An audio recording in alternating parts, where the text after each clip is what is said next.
Hello we lovers, welcome to my channel. Video शुरू करने से पहले जो कोई भी मेरे चैनल में नए हैं, जाते टाइम मेरे चैनल को सब्सक्राइब जरूर करके जाइए और वीडियोस पसंद आते हैं तो वीडियो पर लाइक कमेंट करके वीडियो को शेयर जरूर कीजिए और जितने भी बैकग्राउंड नॉइस है प्लीज उसे इग्नोर कीजिए। चलिए शुरू करते हैं Xian Wang fan fiction cruel mask gentle heart के नेक्स्ट पार्ट को। लान वांगजी उस मेटल ब्लैक कार की बैक सीट में था। उसकी फैमिली फ्री हो चुकी थी लेकिन वो खुद माफिया किंग की कैद में था। कार के अंदर बहुत शांति थी लेकिन शांति के पीछे एक डरावना अल्फा सेंट छुपा हुआ था। वी भूषण आगे बैठा था। उसका मास्क उसकी क्रुएलिटी की सिंबल था। लान वांगजी अंधा था लेकिन उसकी सुनने की पावर और स्मेल पावर बहुत तेज हो चुकी थी। वो फील कर सकता था हर सांस के साथ उसके ओमेगा सोल पर जुल्म हो रहा है। विभूषण की आवाज में कोई इमोशन नहीं था। विभूषण ने कहा, तुम एक ओमेगा हो लैंजैन। तुम्हारी हिम्मत मेरे लेवल को चैलेंज करने की थी ही नहीं। तुमने कोशिश की और अब तुम कीमत चुकाओगे। लान वांगजी ने धीरे से कहा, मेरी फैमिली वो सेफ है ना? विभूषण हंसते हुए कहा, जब तक तुम अच्छे से सर्व करोगे तब तक वो सेफ है। भूलना मत, तुम्हारी फैमिली की सेफ्टी की चाबी मेरे पास है। मेरे पास नहीं, तुम्हारे गले में है। लान वांगजी चुप हो गया। गले में, उसका मतलब उसके गले से निकली हुई आवाज में। थोड़ी देर बाद कार रुकी। लान वांगजी ने फील किया कि वो बहुत बड़ी ठंडी जगह पर आ चुका है। विभूषण का बड़ा मिशन एक फॉरेस्ट के अंदर था जो डार्कनेस से भरा हुआ था। विभूषण का ड्राइवर वेनिंग वांगजी को फोर्सफुली कार से निकालकर अंदर ले गया। वांगजी के पैर थक चुके थे लेकिन उसे फिर भी चलना पड़ रहा था। वेनिंग डरते हुए धीरे से कहा, आप कोऑपरेट कीजिए। ऑफिसर लान, बॉस को गुस्सा मत दिलाइए प्लीज। वांगजी को एक बड़े कमरे में लाया गया। कमरा बहुत शानदार था लेकिन उसमें गर्माहट की कमी थी। सिर्फ अल्फा किंग की कोल्डनेस और डोमिनेंस थी। विभूषण कमरे में आया। उसने रिमोट से दरवाजा लॉक किया। विभूषण एक क्रूएल स्माइल के साथ कहता है, welcome to your new home Lan Wangji. ये बेडरूम है तुम्हारी न्यू लाइफ का। यहाँ तुम सिर्फ मेरे हुक्म सुनोगे। लान वांगजी सीधा खड़ा था। अंधेरा उसके लिए नॉर्मल हो चुका था लेकिन उस अल्फा की स्मेल से उसके ओमेगा बॉडी कांप रही थी। लान वांगजी ने हिम्मत करके कहा, मुझे साफ बताइए मेरी ड्यूटी क्या है? विभूषण आवाज में कॉन्टेम्प्ट लाते हुए कहता है, ड्यूटी?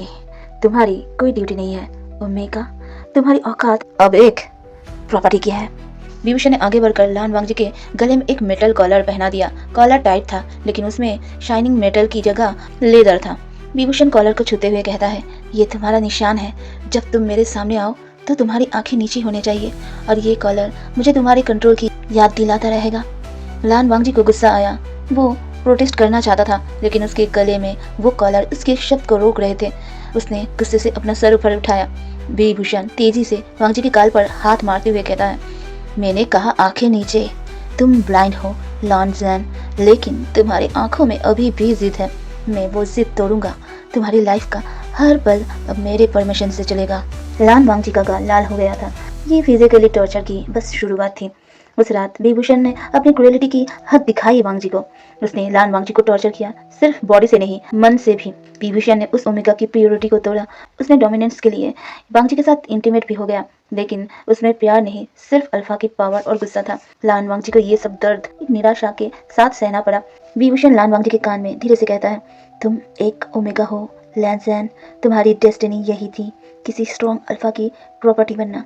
तुम्हारी पुलिस जॉब, तुम्हारा जस्टिस सब झूठ था। अब जो हो रहा है तुम्हारे साथ ये सब सच है। लान वांगजी ने अपने आंसू छुपाते हुए सोचा, फैमिली, मुझे मेरे फैमिली, मेरे भाई, मेरे अंकल को सेफ रखने के लिए ये सब सहना ही पड़ेगा। जब विभूषण का रट साइकिल शुरू हुआ तो उसने वांगजी को उसके ओमेगा इंटेंस्ट से फाइट करने का मौका भी नहीं दिया। विभूषण ने जबरदस्ती उसको मार्क भी किया, सिर्फ टेम्परेरी नहीं बल्कि एक डीप पेनफुल मार्क जो उसके गर्दन पर अल्फा की ओनरशिप का निशान था। लान वांगजी का सेंट अब पूरा खराब हो चुका था। सैंडलवुड की उस प्योरिटी, पेन, दर्द और विभूषण के डार्क सेंट से मिलाकर एक बिटरेट सैड स्मेल बन चुका था। ऐसे ही कुछ महीने बीत गए थे। लान वांगजी की बॉडी और स्पिरिट दोनों टूट चुके थे। वो विभूषण के टॉर्चर सहते हुए चुप हो गया था। विभूषण ने उसे हर जगह पनिश किया। कभी कभी वो सिर्फ छोटा सा गलती करता, जैसे चलने में ठोकर लग जाना। क्योंकि वो ब्लाइंड था इस कारण भी विभूषण उसे ब्रूटली पनिश करता था। विभूषण कहता था, तुम यूजलेस हो लान वांगजी, तुम ब्लाइंड हो और कमजोर हो। वांगजी को इन बातों से बहुत दर्द होता था लेकिन उसने रिप्लाई करना छोड़ दिया था। एक दिन विभूषण ने देखा कि लान वांगजी जमीन पर चुपचाप बैठा है। उसका ओमेगा सेंट अब कमजोर हो चुका था। उसके गोल्डन आईज जो अब खाली था, उसमें कोई रोशनी नहीं था। विभूषण अपने मन में एक अजीब सी सेटिस्फेक्शन के साथ कहता है, अब ये ओमेगा टूट चुका है। अब ये वही है जो मैं चाहता था। लेकिन उसके दिल में छोटे से एक कोने में एक खालीपन था। लान वांगजी की जिद की रोशनी चली गई थी और उसकी जगह सिर्फ घना अंधेरा था। विभूषण अपने केबिन में गया और मास्क उतारकर मिरर में देखा। क्रुएलिटी का ये गेम उसे बहुत महंगा पड़ रहा था। उसने एक ब्यूटीफुल ओमेगा को तोड़ दिया था, लेकिन वो रुक नहीं सकता था। पावर और डोमिनेंस ही उसकी लाइफ थी। उसने वांगजी को बहुत टॉर्चर किया और वांगजी को अपने हाथ के एक कठपुतली बनाकर छोड़ दिया। एक दिन सुबह लान वांगजी को बहुत ज्यादा नॉइसेस हुआ। उसकी बॉडी बहुत वीक थी। जब विभूषण के प्राइवेट डॉक्टर ने चेक किया तो उसके चेहरे का रंग उड़ गया। डॉक्टर ने डरते हुए कहा, बॉस, लान वांगजी प्रेग्नेंट है। विभूषण का गुस्सा आसमान छू गया। विभूषण ने दहाड़ते हुए कहा, क्या बकवास है ये मेरा हाया नहीं हो सकता। मैंने इसे सिर्फ पनिश किया है और इसीलिए इसे अपने पास रखा है। मैं इसके साथ कोई बच्चा नहीं करना चाहता। अभी इस बच्चे को गिरा दो। आज इतना ही। जल्दी मिलते हैं नेक्स्ट वीडियो में।